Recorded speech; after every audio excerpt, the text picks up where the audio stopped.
All right, welcome back, everybody, to another episode of the Do Our Things podcast. I'm Jay Teagues, and I have in studio with me the lovely, the ravishing, fantastically funny, kind, nice, always smiling Angie Betran. How you doing this morning?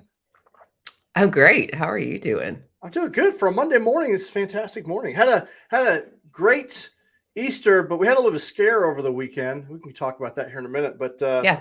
yeah, just a great Easter weekend. Just kind of rolling into the Monday. Got a little travel this week, but life's good. Can't complain. Yeah. Same here. I've been going full speed ahead for the past 7 days. So today is actually yesterday was actually half the day. Yesterday was a little bit of a down day, and then now I'm back into the swing of things. So Yeah. yeah. Well, yeah, but before we get into today's conversation, real quick, make sure you smash that subscribe button so you're notified of future episodes of the podcast, and leave us a review on iTunes. They go a long way in the algorithm and in helping us expand the Do Hard Things Nation.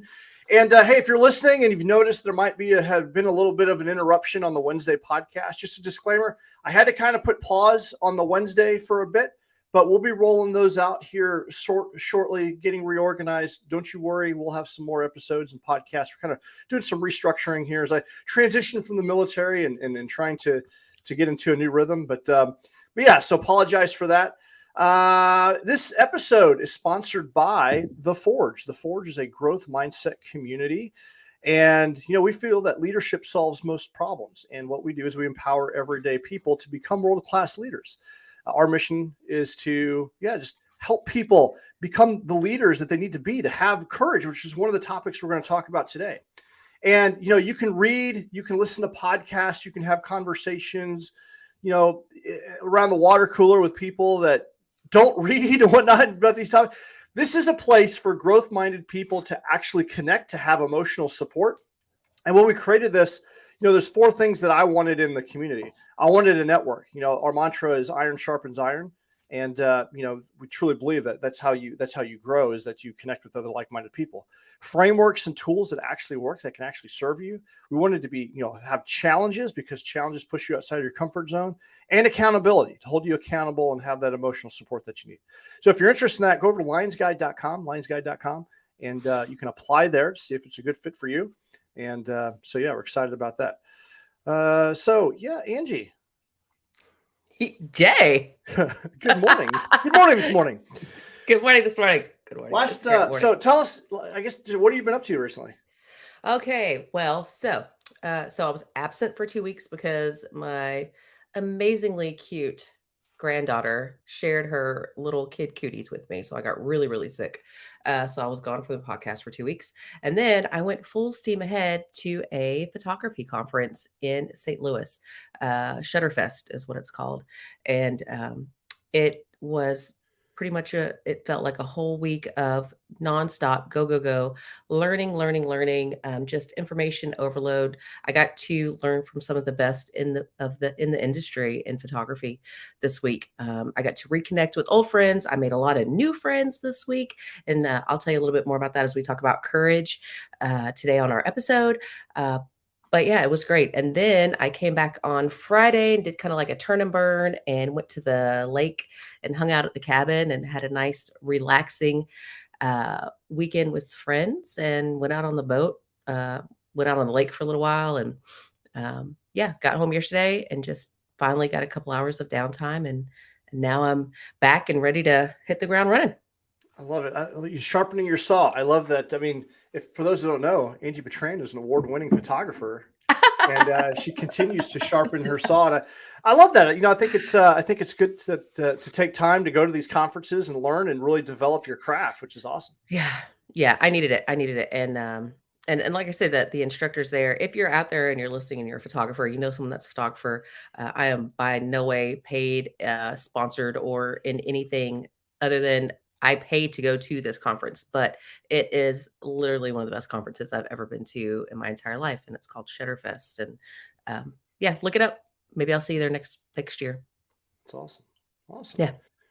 Well, this morning we want to talk about having courage. We talk about courage a lot on the podcast, and it's the cornerstone of high performance, and it will really enable you to live a good life. I mean, studies have shown courageous people just tend to live a more fulfilling life because they're willing to put themselves out there. They take action. They don't, they, and courage is something where, it's not, it's operating despite the fear.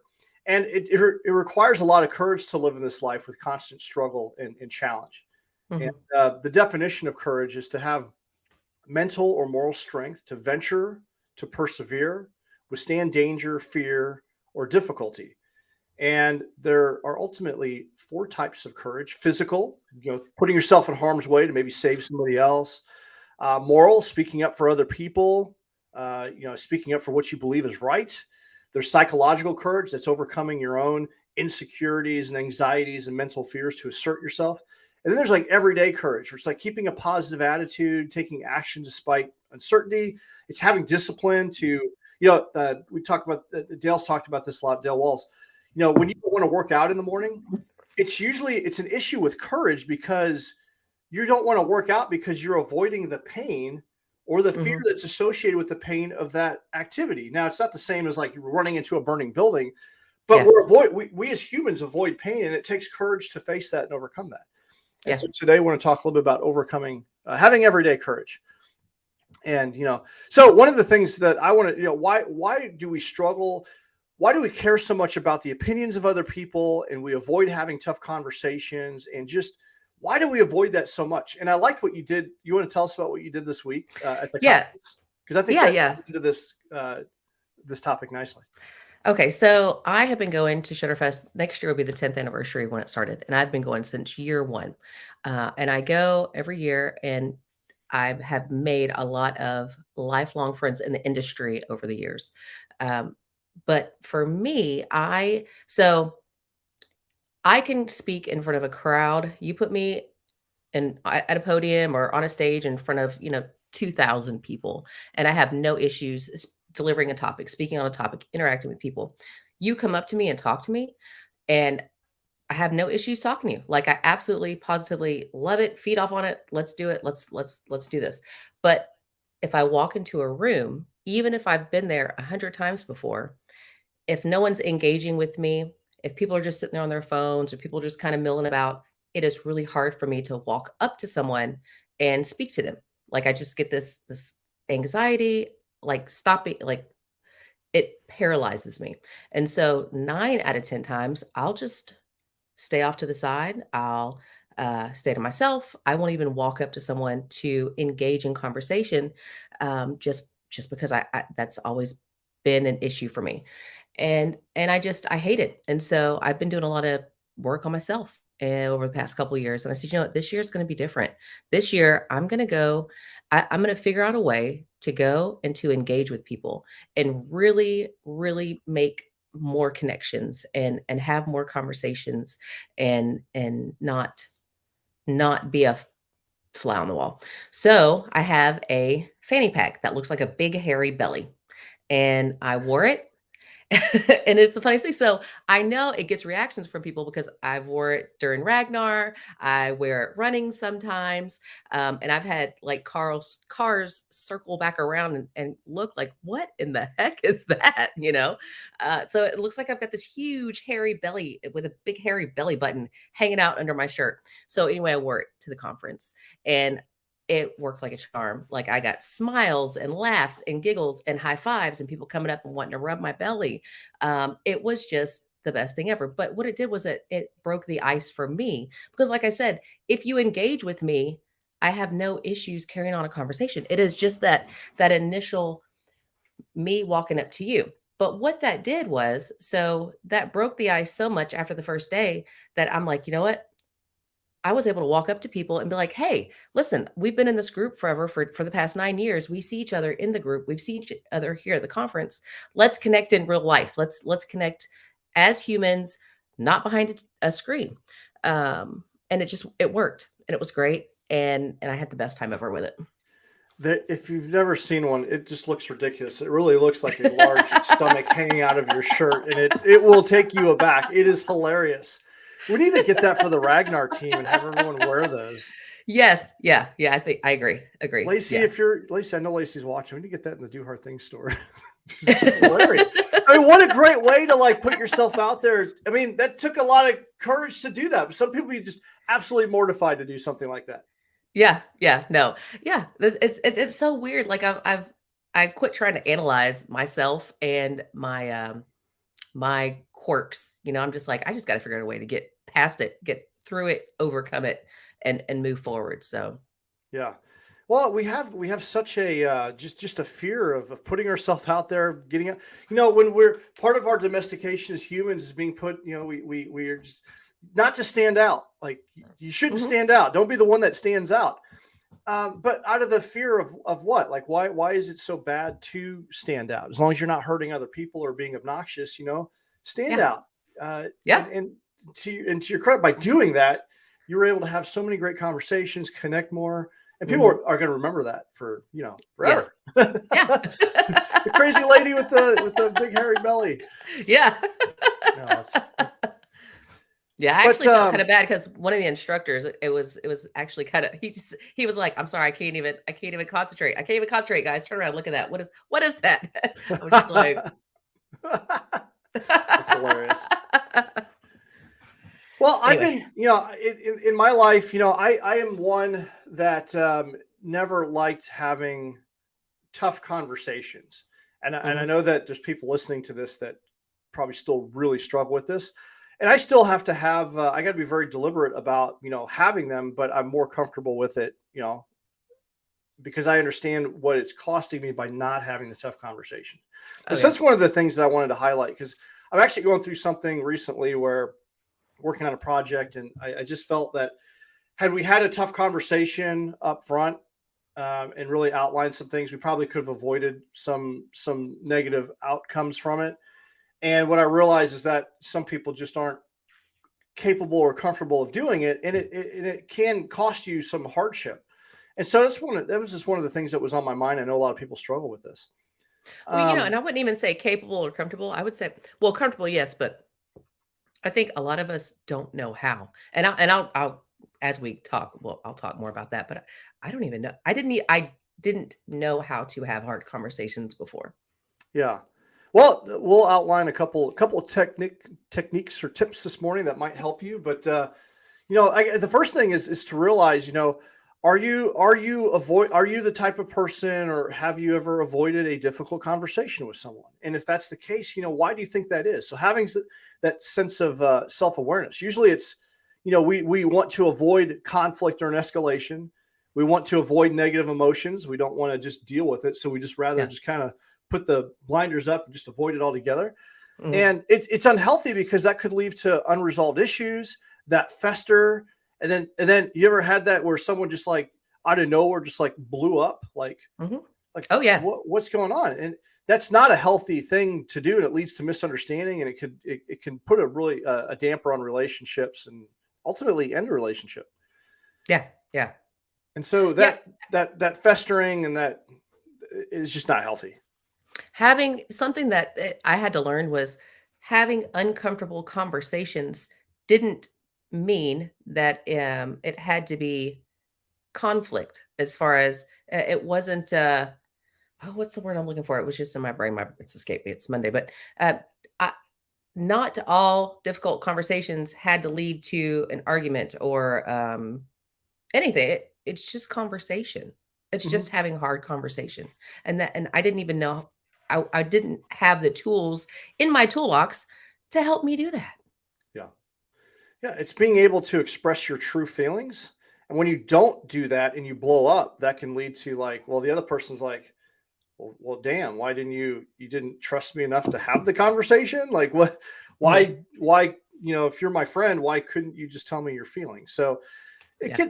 but it's all, it comes from a place of love where we don't want to hurt the other people's feelings, but it can be bad if you let it fester. So Yeah. it kind of falls in the people pleasing bucket. So, but some of the things that you can do to help frame the conversation. I guess the bottom line is I had a podcast about having expectations and then coming to an agreement. And expectations are these things that you have of someone. Maybe you've told them, maybe you haven't, but taking that expectation and clearly articulating it if you're working on a project together, and then coming to like a written agreement or a handshake or having both parties. Because have you ever had like, have you ever like not met someone's expectations? Like, I expected so much more from you. I'm like, Mhm. yeah, but you never really told me what you Mhm. wanted. Yeah. And that doesn't feel very good. It doesn't feel good to try to meet someone's expectations. Just even saying that, like, Yeah, so expectations versus agreements. I don't remember who I learned this from over the past couple years. Do you remember where this anyway? But they were outlining the framework of instead of being a leader with expectations, be a leader where you come to an agreement with the people that you lead, your family, your friends, everyone around you, because when you come to an agreement, there's an elevated sense from both parties to do what's been agreed upon versus I expect you to do this. Well, you know what? F you. yeah. Yeah, I've had like work situations where a boss like had this expectation that was never articulated, and when you don't articulate it, it's hard. The other person, if you come to an agreement, people will support what they create. So if you're like in a work relationship where there's a supervisor and there's a subordinate, you come to an agreement, the supervisor tends, or the subordinate will tend to want to execute the vision Mhm. of the leader if they trust them and it's a good working relationship. But to have an expectation and not articulate it is not fair to everyone else, because it's like, we can't read your mind.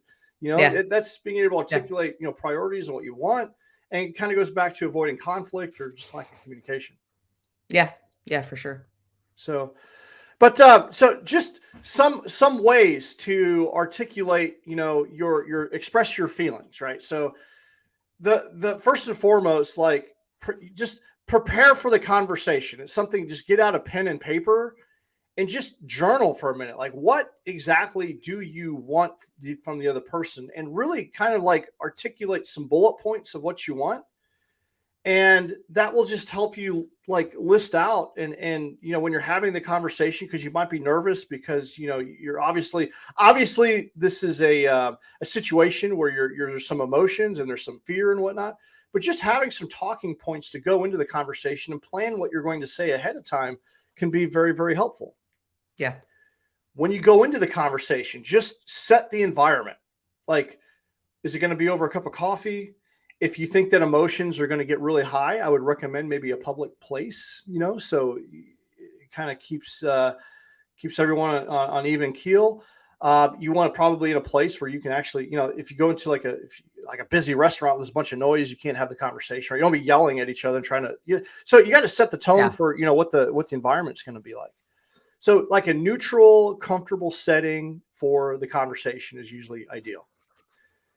And then, what I like to do is, there's the influence model, but basically you want to build rapport, and, maybe start off with some conversation where you care about them, and maybe, just remind them, especially if it's like a friend or a supervisor, like, hey, I really appreciate working here. I appreciate your leadership, and, or I appreciate our friendship, and just remind them of that. Um, and then you start getting into, hey, I've got something I need to get off my heart and my chest. It's important to me. And just obviously, if it's someone that cares about you, I mean, they should be willing to listen, to these things. These are the things I need to get off my chest. These are the things that are bothering me. And ideally, articulate your bullet points, and hopefully the person is listening. They're not like talking over you. Maybe frame it in a way like, I just need you to hear me out for a minute. Mhm. If they start talking, like, just listen and hear out my bullet points, and then you can respond. Yeah. And watch your emotions. If it's something where it's like one of those where you've bottled up, like, don't name call, don't lose your emotional composure, but keep your body language like non-threatening, and just be relaxed, and take a breath if you need to take a moment. If it's a really tough conversation, take pause, and that's okay. Yeah. And from there, get their feedback on your talking points of what's important. Now you can't control how they're going to respond to that always, but getting it off your chest is usually like the hardest part. And then Mhm. from there, let them respond, and then come to mutual agreements before you leave the conversation of, what the way ahead would look like. Mm-hmm. And so it seems super simple, but it really is that's like the framework, right? Now, executing the conversation, what the conversation is going to be about, that could take it in a whole different realm, but that's kind of like the structure and the format of how to actually do it. Am I missing anything, Angie? Anything that you can think of? No, I think the framework's there. I think a lot of people just go into it not knowing how to initiate that conversation. So for me personally, I try to, when I enter into these difficult conversations, a lot of times I'll try to go in with my managing my own expectation of when I'm going to go have this hard conversation with someone. Usually I try to begin it with, "Hey, I need some clarity. I need some clarification because this is my understanding of A, B, and C, and hopefully, maybe I'm just not seeing the bigger picture here. Maybe I need your input on your side of how you see things. But I also go in I try to go in with the mindset of, so if I feel like Jay, if I feel like you have done something to hurt my feelings or that's made me feel some kind of negative way, I try to go into it with the mindset of Jay doesn't know that he's done this. Jay doesn't realize he's done this. He's not doing this intentionally. Because I like to feel like I surround myself with people that wouldn't intentionally do things to harm me. So I try to really wrap my brain around that, and just go into this difficult conversation thinking, he's not doing it on purpose. Let me find out why I'm feeling this way. Let me find out where this communication breakdown is happening, and let's try to get some clarity on it for both of us. Because if I feel like you're hurting my feelings or whatever, there's obviously some miscommunication somewhere because you wouldn't do it on purpose. I think you make a great point. Like if you got the right people around you, they're probably, it's just a blind spot. They didn't realize that they're doing it, and you're just Yeah. you're basically letting it known and setting that boundary, right? Setting a boundary for Yeah. people is what we're ultimately doing, and letting them know that, hey, you've crossed the boundary. I tell people, like, in your yard, like you know clearly where your property ends and where your neighbor begins and where the city street is, and and someone comes walking in your yard and you don't want them there. Hey, get off my lawn. We don't do a good job of putting the boundary up for ourselves and our personal space because it's hard to see with our relationships. But we absolutely need to have a yard and a gate, and let people know that, hey, you and your dog just crapped in my yard. I need you to pick that up and move about. Yes. Don't leave that there. And we need to be able to have the courage to do that, right? I Yeah. mean, we expect people not to walk in our yard, but sometimes they meander in there, and we need to tell them that, hey, I don't really care for you. There's a street and a sidewalk right there. Feel free to use that, but I need you off my lawn. Well, and then you have people like me. So I try to be very self-aware, but I don't feel like I'm the problem unless you tell me I'm the problem, because I know my heart. I know where my heart is. And so I don't I don't just assume, oh man, if you were having a bad day and we happen to meet up for dinner, and you just kind of had a attitude about you, I would not wonder, Angie, I wonder, is he upset with you? Is he mad at you? Have you done something wrong? 9 out of 10 times, that's not my first thought is, oh man, he had a really bad day.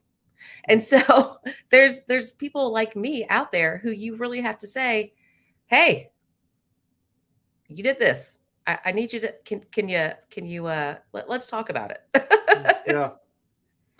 Yeah, and I think the more that you get comfortable doing this, the easier it becomes, and it does become more freeing. Hmm. It just helps so much, and oftentimes, to your point, they don't even realize they've done it. That's been like 9 times out of 10, they don't even realize. Yeah. And you've been letting this thing fester, and then you explode, and for no good reason. Yeah. It's not good. Yeah. So, well, when it comes to like agreements, and this is probably more for like a work environment or professional environment, but when you're coming to an agreement, you want to set clear goals, and maybe you want to write it out. Like definitely in a work environment, like in the military, we'd have like our professional counseling. What's the plan of action? And it's not a one-way street. As a supervisor, it's a two-way street. Like, what do I owe you, and what do you owe me, and what can we come to an agreement with? And Hmm. just make sure, clearly articulate, what's expected, and get the goals in writing. because maybe you had this expectation, but they couldn't execute it because maybe they had a competing priority. Maybe I, as a supervisor, didn't let them know that, hey, we needed this. Maybe they didn't have the resources that they needed, but they didn't articulate that to me. And just coming to an agreement, like, we need to get this done. How do we do it? How can I support you? What do you need to get it done? Get it in paper, and shake on it and move on. This could be the same in a professional, a business contract. From a friendship, I just think you just hash it out. Hey, this is what I need from you. I don't know that. I mean, I've never had a friendship where we had to write things down in a contract, but this is, like I said, this is more for like a professional setting. Yeah. But clearly articulate, like, what are my goals? What are my visions? How can we mutually support one another? And then shake hands on it. Then the next one, just getting everything in writing. This is like more for professional. But just, it's a clear reference point in case, like, weeks down the line, we're starting to go back down the path of, hey, we're still not sure. Hey, this is what we agreed to. Pull it back out. Hey, this is where you signed your name. And then, I think agreements need to be flexible. They need to be flexible and open to change because things change, but we need to communicate and articulate to each other when things may not be going the right way, or something could be impeding us from getting it done, and doing that in a timely manner. So that way the other person is, once again, not thinking that you're just blowing them off. So those are just some basic framework ideas to help you, navigate agreements, expectations, how to set a tough conversation. These things aren't easy. That's why it's on the topic of courage, because you got to face your fear. But the more that you get comfortable doing this, the easier it becomes. And the happier you'll be. And the happier you will be. Absolutely. So, speaking of happy, this is my favorite time of the podcast, is where we highlight this week's winner. Share my screen here. But there's always a pause here. Oh, where are we going? What's going on here? There we go. All right. Hey, why isn't it showing all the photos? Oh, entire screen. Oh, here we go. 3, 2, 1. Can you see it now? Ladies and gentlemen, this is Cheryl Keaton. Cheryl Keaton is the owner of Eclectic Originals. It's a shop here in town in Waynesville, and she has a location on Fort Leonard Wood. And Cheryl, I've known Cheryl, for a very, very long time. Like, she knew, like, my triplets when they were like young babies. She's also a scuba dive instructor at the scuba shed, Odyssey Scuba down here in Waynesville. And look, being an entrepreneur is incredibly difficult. What I love about her business is that she takes local creatives, because I'm a big fan of, like, local shops and local, artisans, and basically has like a shop for them to highlight, show off their art. But she works so incredibly hard, and she's been a part of 75 Hard Group. She's recently doing the E3 challenge. And we just kicked off another week of the E3, and she's been super engaged. And in the group, she's really putting herself out there a lot and motivating and inspiring. And I think what really stood out to me is that she had a loss this week, and she kind of talked about navigating that. And that takes everyday courage to have the strength to manage loss and to still persevere with the challenge, and being vulnerable and sharing that was very inspirational, not only to me, but others in the group. And Cheryl, we just appreciate you. I know, those are the hardest of things, is dealing with loss. We just appreciate, what you do for the community. And thank you for being a part of the nation. And you're this week's weekly spotlight winner. We're going to send you a Do Her Thing shirt. So thank you. Congratulations, Cheryl. Yeah, she's awesome. I've known Cheryl for since 2014. She's great. She's a great person, great human. Yeah, all around awesome person. We need more people like Cheryl. That's what we need. Leaders out in the community, and people getting out there and getting after it. So, Cheryl, we appreciate you. We do. All right. Well, it's time to dominate the day. I got my Dominate shirt on. That's what I plan on doing. So, I got my Smile shirt on. That's what I plan on doing. Make someone smile today. Yes. Hey, I'm going to make myself smile today. I'm running a little low on energy. I'm excited. Done in this week. With a conference, and then quick weekend, and right in the work week. Yes. But I'm going to do something that makes me smile, which hopefully will put a smile on someone else's face. You make sure so that's one thing that I made sure to do. So this whole week, I made intentional eye contact with people, even when it looked like it made them uncomfortable. And there was 9.9 times out of 10, they smiled back. Every once in a while, somebody looked away very uncomfortably, and I'm just going to contribute that to the big hairy belly. Not even my face. There's this lady with this huge hairy belly is staring at me. Yeah. Like, No, why is she looking? Look away. But that's yes, awesome.